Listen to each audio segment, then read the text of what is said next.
सोलापूर मुंबई सोलापूर बेंगलोर विमानसेवेला सुरुवात होण्याची घोषणा आज झालेली आहे। खऱ्या अर्थाने सोलापूरकरांचा हा आनंदाचा दिवस आहे। मुख्यमंत्री देवेंद्र फडणवीस साहेब यांनी जो शब्द आपल्या सोलापूरकरांना दिला होता तो आज पूर्ण होत आहे। विशेषतः पालकमंत्री जयकुमार गोरेभाऊ यांच्या पाठपुराव्यातनं सोलापूरचा विकासाचा बॅकलॉग भरून निघतोय असं मी आज आवर्जून या ठिकाणी नमूद करेल।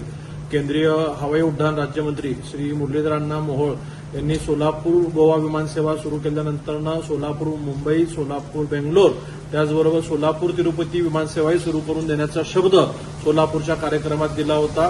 त्यासाठी महाराष्ट्र शासनाच्या वतीने विजेएफ देखील मंजूर झाला होता। गणेशोत्सवाच्या काळात वर्षा निवासस्थानी आम्ही व अक्कलकोटचे आमदार सचिनदादा कल्याण शेट्टी दर्शनाला गेल्यानंतर मुरलीधर अण्णा मोहोळ यांची त्या ठिकाणी भेट झाली होती।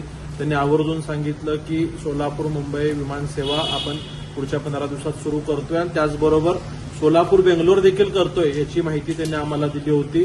आज ही दोन्ही विमानसेवा सुरू होण्याची घोषणा मुरलीधर अण्णा मोहोळ यांनी केलेली आहे।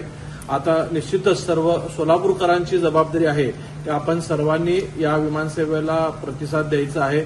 फक्त सोलापूर जिल्ह्याच नाही तर आजूबाजूच्या धाराशिव असेल लातूर असेल किंवा कर्नाटक राज्यातील विजयपूर असेल किंवा गुलबर्गा या जवळच्या परिसरातील लोकांनी सुद्धा सोलापूरच्या या विमानसेवेचा लाभ घेऊन या विमानसेवेला प्रतिसाद द्यावा असं मी सर्व सोलापूरकरांना विनंती करतो।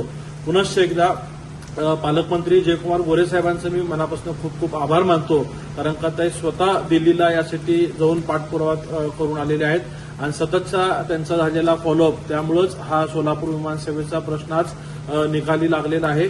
यासाठी मी मुख्यमंत्री देवेंद्र फडणवीस साहेब पालकमंत्री जयकुमारजी गोरे साहेब व विशेषतः ज्यांनी सोलापूरवर भरभरून प्रेम केलं असं केंद्रीय हवाई उड्डाण मंत्री मुरलीधर अण्णा मोहोळ यांचे खूप खूप आभार मानतो। धन्यवाद।